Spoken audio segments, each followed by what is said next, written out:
नमस्कार, good morning, Radhe Radhe, जय श्री कृष्णा।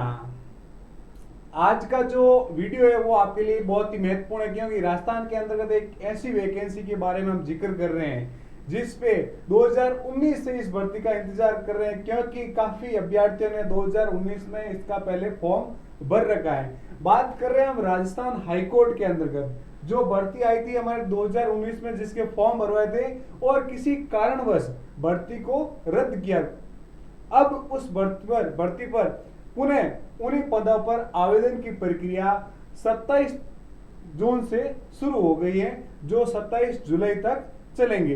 इस भर्ती के संबंधित जो भी जानकारी है, कितने पद हैं, क्या इसकी योग्यता है, कैसे इसका जो परीक्षा का विवरण है वो क्या होगा, इंटरव्यू में क्या होगा, सिलेबस के अंतर्गत क्या होगा, कितने पद हैं, नॉन टीपीएस टीपीएस, ये सारी जानकारी आज हम इस सेशन के अंतर्गत करेंगे।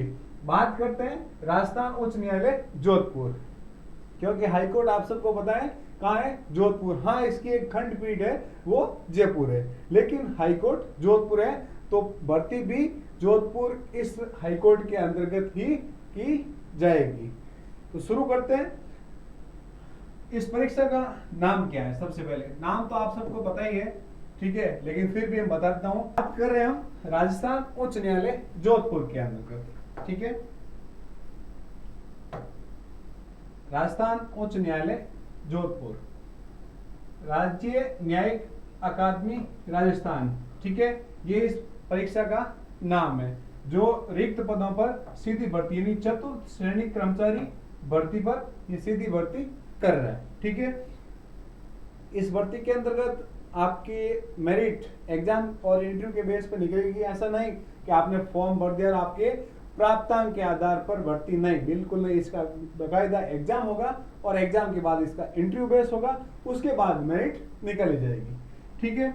भर्ती प्रक्रिया के नियम क्या है? आप सभी को पता है कि भर्ती प्रक्रिया के जो राजस्थान उच्च न्यायालय कर्मचारी सेवा नियम 2002 के तहत जो नियम बनाए गए वो आप सभी को पता है, नियम बताने की जरूरत नहीं है, ठीक है, क्योंकि जो चीजें इंपॉर्टेंट है वही मैं आपके सामने शेयर करूंगा, ठीक है। अब इसका पद नाम आप सभी को पता है, चतुर्थ श्रेणी कर्मचारी कार्यालय चपरासी या समतुल्य पद, ये इस पद का नाम है। जो आपका 2 साल का प्रोबेशनल पीरियड चलेगा राजस्थान के अंतर्गत। आप चाहे किसी भी भर्ती के अंतर्गत आप सिलेक्ट होते हो, चाहे वो 4th ग्रेड हो, 2nd grade, 3rd grade, 1st grade, चाहे आप RS हो, ठीक है ना, आपका 2 साल का प्रोबेशनल पीरियड चलता है। उसके अंतर्गत चयनित अभ्यर्थी निम्नानुसार 2 वर्ष की अवधि तक 12,400 रुपए फिक्स है आपके। ऐसा नहीं है कि 1 साल बाद आपका पेमेंट बढ़ा, नहीं, बिल्कुल नहीं। 12,400 रुपए आपको 2 साल तक मिलेंगे प्रतिमाह। परिश्रमिक एवं परिवीक्षाधीन परीक्षार्थी को ये पेमेंट सरकार देगी।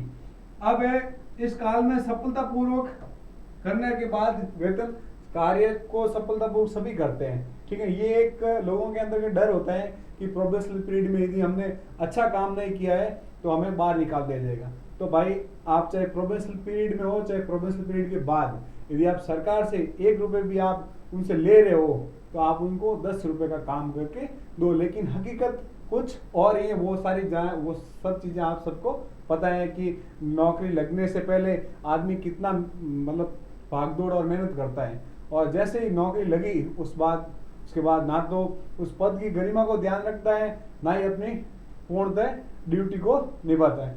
लेकिन जो है चल रहा है। उसके बाद आपको क्या पेमेंट मिलेगा?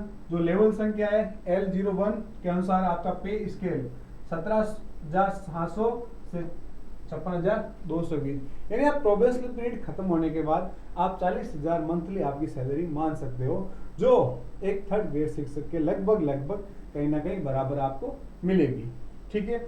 बहुत ही अच्छी वैकेंसी है, क्योंकि ये राजस्थान हाईकोर्ट के अंतर्गत है। आप कहीं ना कहीं जो राजस्थान हाईकोर्ट के जो मुख्य जज है या जो सरकारी जज है उनके कहीं ना कहीं आप टच में रहोगे, ठीक है ना।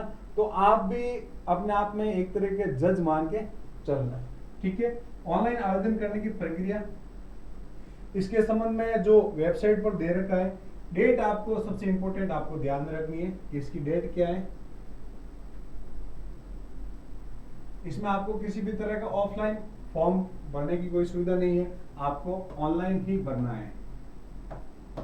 ऐसा नहीं हो कि मेरे जैसे को काफ़ी होशियार है जो प्रिंट निकाल के ऑफलाइन भर के राजस्थान हाईकोर्ट में जमा करवा के आ जाए, तो वहाँ आपका कोई फॉर्म लेने वाला नहीं है।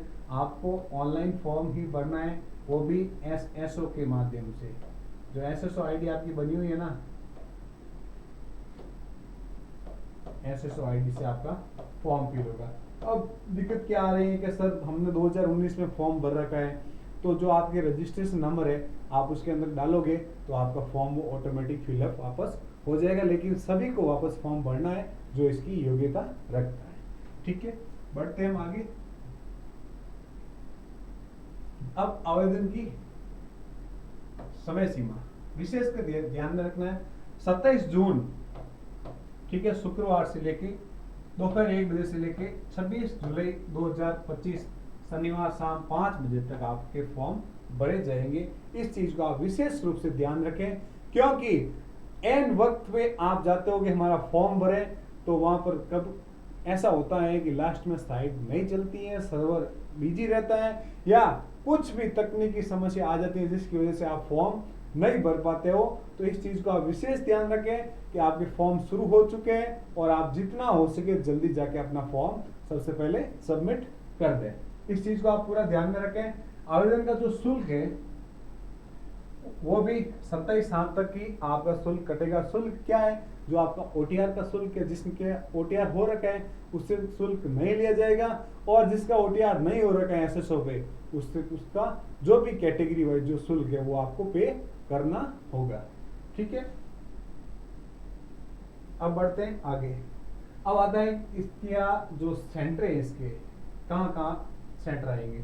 सबसे बड़ी दिक्कत है कि भाई ऐसा ना हो जोधपुर से और कहीं सेंटर दूर है जाए, तो लगभग राजस्थान उच्च न्यायालय द्वारा परीक्षा राजस्थान के जिला मुख्यालयों पर आयोजित किए जाने की संभावना है, तथा आवश्यकता होने पर उपखंड एवं तहसील मुख्यालय पर भी आयोजित की जा सकती है। क्योंकि ये 4th ग्रेड की भर्ती है, तो इसमें स्वाभाविक है कि फॉर्म तो आप मान के चलो 15 से 20 लाख फॉर्म तो इसके अंतर्गत भरे जाएंगे।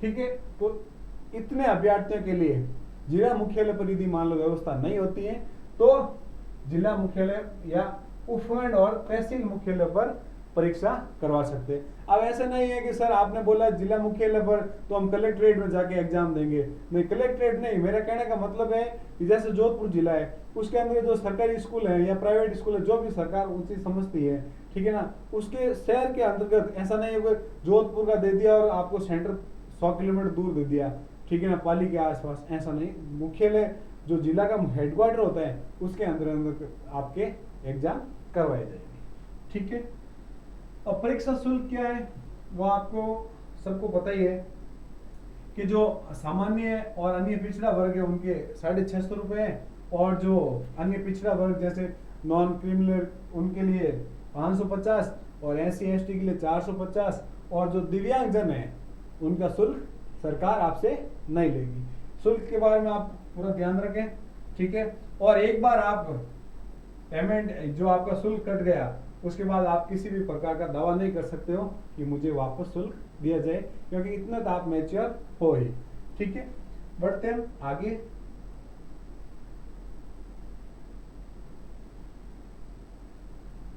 बाकी ये जो PDF है मैं आपको शेयर कर दूंगा टेलीग्राम पे, आप पूरी वहां पर जाके देख लेना। अब विभिन्न वर्ग के आरक्षण है, आरक्षण तो आप सभी को पता है किसको क्या आरक्षण मिल रहा है, और इसके अंतर्गत जो यदि मान लो स्पोर्ट्स में नेशनल खेल रखा है तो शायद उसको भी स्पोर्ट्स वाले बोलते हैं ना कि, तो उसमें क्या होता है या तो वो ओलंपिक खेला हो। अब स्वाभाविक है ओलंपिक खेलने वाला तो 4th ग्रेड नहीं बनेगा, लेकिन फिर भी सरकार चाहती है कि यदि कोई ऐसा ओलंपिक खेला हुआ बंदा हो और बेरोजगार है तो उसके लिए हम ऑप्शन दे रहे हैं ओलंपिक गेम्स, एशियन गेम्स, दक्षिणी एशियन गेम्स, राष्ट्रमंडल गेम, विश्व कप, विश्व चैंपियन, एशियन चैंपियन, अंतरराष्ट्रीय स्कूल गेम्स। मतलब आप आउट ऑफ इंडिया आपने यदि कोई गेम खेला है जिसमें भारत का प्रतिनिधित्व करते हुए आप वहां जाके खेलते हो, तो इसके अंतर्गत आपको आरक्षण दिया जाएगा। ठीक है, इस चीज का भी आप ध्यान रखें। अब बढ़ते हैं हम आगे। बाकी सारी जो डिटेल है वो आप सबको ही पता है। जो मेन मेन चीजें हैं कि भाई एक तो आपको तारीख ध्यान में रखनी है, ठीक है, और विशेषकर जो फॉर्म भरने की तारीख है वही ध्यान रखें। बाकी ये 10वीं पास भर्ती है, ज़्यादा इसमें कोई पीएचडी वगैरह इसमें आपकी योग्यता है नहीं, ठीक है। अब भारत का नागरिक होना चाहिए, ठीक है, नेपाल का नागरिक हो तो भी हम वहाँ लगा रहे हैं। अब इसमें जो एज दे रखी है, काफी सारे बच्चों के क्वेश्चन आ सकते हैं इसके अंतर्गत कि सर एज वाला क्या मामला है। तो विज्ञप्ति पर सीधी भर्ती का कोई भी अभ्यर्थी आवेदन प्राप्ति की नियत अंतिम तारीख से ठीक पश्चात आने वाली तारीख जनवरी के प्रथम दिन यानी 1 जनवरी 2026 तक वो 18 वर्ष की आयु प्राप्त किया हुआ होना चाहिए और 40 वर्ष की आयु प्राप्त किया हुआ नहीं होना चाहिए। यानी आपकी एज है जो 18 से लेके 40 साल तक है।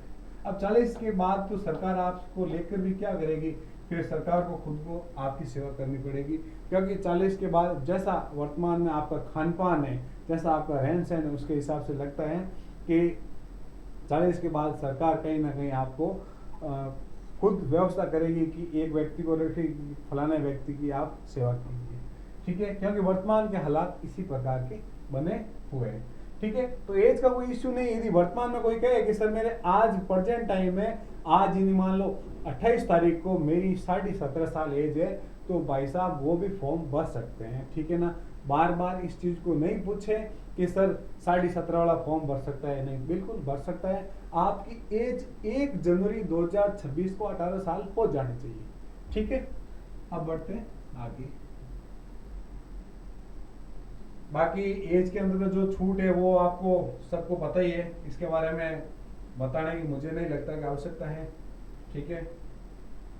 अब चरित्र इसमें आपका अच्छा होना चाहिए, ठीक है ना। यदि आप कैरेक्टरलेस हो तो आप इस भर्ती में आप पात्र हो जाओगे। विशेष करके चरित्र ऐसा होना चाहिए जो उसकी सेवा में नियोजन के लिए क्वालिफाई करे, यानी एक सचरित्र प्रमाण पत्र यानी गुड कैरेक्टर सर्टिफिकेट उस विश्वविद्यालय, महाविद्यालय या विद्यालय जिसमें आपने अंतिम बार अध्ययन किया है, जिसके प्रधानाचार्य या अकादमिक अधिकारी द्वारा जारी किया गया। यानी आपने मान लो 10वीं क्लास पास किया, उसके बाद में पढ़ाई छोड़ दी, आपके लास्ट जो कक्षा है उस संस्थान से आपका चरित्र प्रमाण पत्र आपको तैयार करवा के रखना है, ठीक है ना। चाहे आपने पीएचडी भी कर ली है तो संबंधित उस विश्वविद्यालय से आपको कैरेक्टर सर्टिफिकेट रखना है, ठीक है ना। बिना कैरेक्टर के यहाँ आपका खुद का कैरेक्टर शायद यूज माना जा सकता है, ठीक है। अब नियुक्ति के लिए कुछ शर्तें हैं कि कोई पुरुष या महिला अभ्यर्थी जिसके एक से अधिक जीवित पत्नियां या पति हैं सेवा में नियुक्ति के लिए पात्र नहीं होगा। कोई भी महिला अभ्यर्थी जिसका विवाह ऐसे व्यक्ति से हुआ है जिसके पहले से कोई जीवित पत्नी हो नियुक्ति के लिए। यानी ये जो 2 नंबर ऑप्शन है क्या कह रहा है, जैसे एक महिला है वो शादी कर ली किसी और से, लेकिन आगे वाला की शादी हो रखी है और उसकी पत्नी जीवित है, उसका डिवोर्स वगैरह कुछ नहीं हो रखा है, और उस महिला ने शादी कर ली और वो मान लो 4th ग्रेड चपरासी बन गई, तो उसको नियुक्ति नहीं दी जाएगी, क्योंकि जब तक तो वो आगे वाली खड़ी है तब तक उसका नंबर आने वाला नहीं है, ठीक है। आप इस चीज का विशेष ध्यान रखें, ठीक है, क्योंकि आप उस सेक्टर में जा रहे हो, उच्च न्यायालय जहाँ लोगों को न्याय की उम्मीद होती है, तो आप किसी भी प्रकार का फर्जीवाड़ा मतलब यहाँ नहीं चलेगा, किसी भी प्रकार का, ठीक है ना। कि आप ऐसे नहीं कोई झूठे प्रमाण पत्र लगा दो और वहां सेलेक्ट नहीं, यहाँ बिल्कुल विश्वसनीय चीजें ही होगी। जो परीक्षा की स्कीम और पाठ्यक्रम, इसके अंदर क्या कहा गया है कि कार्यालय चपरासी या समतुल्य पदों पर जो चयन प्रतियोगिता परीक्षा है उसकी सीधी भर्ती है, ठीक है। और क्या क्या आएगा, ठीक है, लिखित परीक्षा के 85 नंबर, मतलब टोटल आपका 100 नंबर का पेपर होगा। ये जो 85 और 15, 85 नंबर का तो आपका होगा पेपर और 15 नंबर का होगा आपका साक्षात्कार, बोले तो इंटरव्यू। अब इंटरव्यू में आपसे क्या पूछा जाएगा वो तो इंटरव्यू बोर्ड ही तय करेगा। जो क्वेश्चन होंगे वो ऑब्जेक्टिव टाइप होंगे, ऐसा नहीं कि आपको आरएस के जैसा मेंस में जैसे थ्योरी लिखते हैं वैसे नहीं। सामान्य हिंदी होगी, उसमें सामान्य अंग्रेजी होगी और राजस्थानी संस्कृत या बोलियां होगी। ये इसका मुख्य चैप्टर। अब कहोगे सर सामान्य हिंदी के अंतर्गत क्या आएगा सामान्य, अब जो आपने 12th तक, जो 10th तक या आपने 12th तक जो भी आपने ग्रामर पढ़ी है, ठीक है ना, हिंदी की बात करें तो संज्ञा से लेके लोकोक्ति मुहावरे तक, ठीक है, और अंग्रेजी में आपके 10 से लेके लास्ट में जो सेंटेंस बनते हैं हिंदी इंग्लिश ट्रांसलेटर वहां तक आपसे पूछा जा सकता है। और राजस्थान की संस्कृति यानी कला संस्कृति से संबंधित आपसे क्वेश्चन पूछे जा सकते हैं, ठीक है ना। लिखित परीक्षा में कुल 85 अंक होंगे, प्रत्येक प्रश्न हेतु 1 अंक होगा, जिसमें सामान्य हिंदी, सामान्य अंग्रेजी व राजस्थानी संस्कृति एवं बोलियां तो क्रमशः 50, 10 और 25% हो सकते हैं। इसमें कम ज्यादा भी हो सकता है, ठीक है ना। और गलत उत्तर है तो कोई नकारात्मक अंकन नहीं होगा, यानी नेगेटिव मार्किंग आपसे यहाँ पर नहीं की जाएगी। ऐसी भर्ती या तो आपके सामने रीट होती है राजस्थान के अंतर्गत, या सीईटी हो सकती है, और या फिर ये 4th ग्रेड चपरासी जो हाईकोर्ट के अंदर वाले हैं। ऐसे तो एक चपरासी की वैकेंसी और निकली हुई है, उसमें माइनस मार्किंग होगी, इसमें आपकी नेगेटिव मार्किंग नहीं होगी। तो आपको पूरे 100 में से 100 क्वेश्चन करके आने, चाहे वो आपको आते हैं या नहीं आते हैं, ठीक है। ओमार शीट के माध्यम से आपका जो ले गए मतलब प्रश्न पत्र गोले पढ़ने आपको ओमार पे, और लिखित परीक्षा जब प्राप्त अंकों के आधार पर कुल रिक्तियों 3 गुना अभ्यर्थी को साक्षात्कार में बुलाया जाएगा। यानी आप मान के चलो 6000 भर्ती है, ये 6000 भर्ती है, तो भाई साहब 18000 लोगों का एंट्री होगा, मान के चलो आप, ठीक है। उसमें फिर सिलेक्ट करिए, ठीक है। न्यूनतम आपको 34 अंक किसी भी श्रेणी में हो तो आपको न्यूनतम अंक 34 अंक तो आपको लाने ही लाने हैं। यदि आप 34 अंक नहीं लाते हो तो आप डिस्क्वालीफाई हो जाते हो, ठीक है।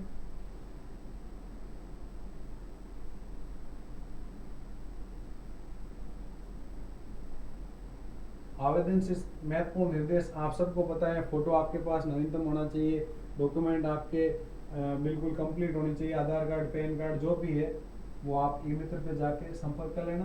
प्रवेश पत्र आपको वेबसाइट पे भेज देंगे, कोई भी डाक से ऐसा कोई प्रवेश पत्र नहीं दिया जाएगा, वेबसाइट पर अवेलेबल रहेगा, ठीक है ना। वहां से डाउनलोड करके प्रिंट आउट निकाल के आपको एग्जाम देना है, ठीक है। अब हम इसमें ये भी दे रखा है परीक्षार्थी से संबंधित जब आप एग्जाम देने जाओ तब अनुचित साधनों का प्रयोग नहीं करना है। आप सबको पता है कि आप करते नहीं हो, वैसे बहुत अच्छे हो आप, ठीक है ना। अब हम देखते हैं इसके अंतर्गत पद क्या है, कितने क्या पद आ रखे हैं, वो सारी चीजें, ठीक है। चलो आरक्षण अलग अलग दे रखा है राजस्थान हाईकोर्ट के अंतर्गत, ठीक है। ये राजस्थान हाईकोर्ट है, इसके 244 भर्ती है जो अलग अलग divide wise general, OBC, SC, ST, EWS उसके हिसाब से दे रखी है, ठीक है। और दूसरा भी एकेडमिक जोधपुर के लिए ही है, ठीक है।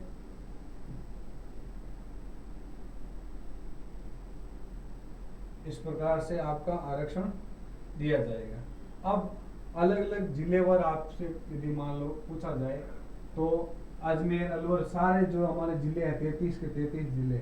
अब ये मत कहना कि सर जिले बढ़ गए हैं, वो बढ़ गए वो अलग बात है, वहाँ पर अभी न्यायिक ऐसे जिला सेशन न्यायालय वगैरह नहीं खुले हैं, तो आप फिलहाल जो हमारे 33 जिले हैं उस पर ही फोकस करें, वहाँ पोस्टें देख लेना अपने हिसाब से किस जिले को वरीयता यानी फर्स्ट प्रेफरेंस क्या भाई, यदि मुझे ज्वाइनिंग नौकरी मिलती है तो मैं सबसे पहले इस जिले में लगना चाहूँ, ठीक है। उसके हिसाब से आप वरीयता दे देना। 33 के अंतर्गत पोस्ट आपके सामने है, पीडीएफ आपको टेलीग्राम पे सेंड कर दूंगा, ठीक है ना। आराम से आप देख लेना, ठीक है।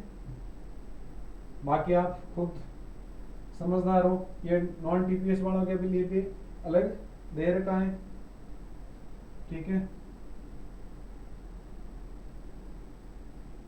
तो इस प्रकार से इस भर्ती का हमने पूरा आज कर लिया क्या, पोस्टमार्टम, ठीक है। अब पढ़ना आपको है, कैसे पढ़ना है, कौन सी बुक्स है वो भी आपको बता देता हूँ। यदि आप सामान्य हिंदी की बात करें तो मैं आपको एक ही बुक सजेस्ट करूंगा। राजस्थान के अंदर जो माध्यमिक शिक्षा बोर्ड की नवीन हिंदी नाम से एक बुक आती है, उससे बाहर आपसे इसमें किसी भी प्रकार का प्रश्न नहीं पूछा जाएगा, ठीक है ना। हाँ, यदि आप पढ़ना चाहो एग्जाम्पल के तौर पे कि मुझे इसके एग्जाम्पल या और भी उदाहरण देखने हैं, तो आप राघव प्रकाश ले सकते हो। इंग्लिश के लिए मैं आपको एक ही बुक सजेस्ट करूंगा, लुसेंट बुक। लुसेंट की जो बुक्स आती है उसमें आपको इंग्लिश आपकी सारी की सारी हाईकोर्ट जो चपरासी भर्ती है वो कवर कर लेगी, ठीक है ना। और राजस्थान कला संस्कृति की हम बात करें तो आप राजस्थान की किसी भी प्रकार से, मतलब बहुत सारी मार्केट के अंतर्गत अलग अलग गाइडें दे रखी हैं, जिसमें आपको लगे, जिस पे आप भरोसा कर सकते हो कि हाँ मुझे फलाना इस प्रकाशन की गाइड पे मुझे पूरा भरोसा है, वो आप लेके आ जाए और अभी से अपनी तैयारी में जुट जाए। क्योंकि राजस्थान के अंतर्गत दो बड़ी भर्तियां, एक तो जो हमारी चपरासी 4th ग्रेड की भर्ती वो है, और एक ये हाई कोर्ट के अंतर्गत चपरासी की भर्ती, यानी कुल मिला के दोनों चपरासी भर्ती आपको 60-62 हजार पद पर 2025 के अंतर्गत आपको भर्ती होने का आपको चांस दे रहे हैं। क्योंकि इतने बड़े पद, इतनी बड़ी भर्ती शायद ही आपको आगे देखने को मिलेगी, ठीक है ना। मौका अच्छा है, इस मौके को यदि आपने गवा दिया तो फिर आपका जीवन, फिर आप जानते हो कि आपको क्या करना है, ठीक है ना। और भी आपको इस भर्ती से संबंधित किसी भी जानकारी के लिए यदि आपको जरूरत पड़े कि हाँ मुझे किसी भी जानकारी, मुझे कैसे तैयारी करनी है, कैसे गाइड, तो आप कमेंट करें, आप हमारे टेलीग्राम के माध्यम से जुड़ जाएं, ठीक है ना। व्हाट्सएप नंबर आपको दे रखे हैं, आप किसी भी समय हमारे से संपर्क कर सकते हैं, और हमारी पूरी टीम की कोशिश रहेगी कि आपकी, हम जो भी परेशानी है उस परेशानी को समझते हुए उस परेशानी का हल निकालने का प्रयास करेंगे। यदि ये वीडियो अच्छा लगा है तो आप इस वीडियो को ज़्यादा से ज़्यादा शेयर करें, लाइक करें, और चैनल को और भी आगे बढ़ाने में सहयोग करें। बहुत बहुत धन्यवाद।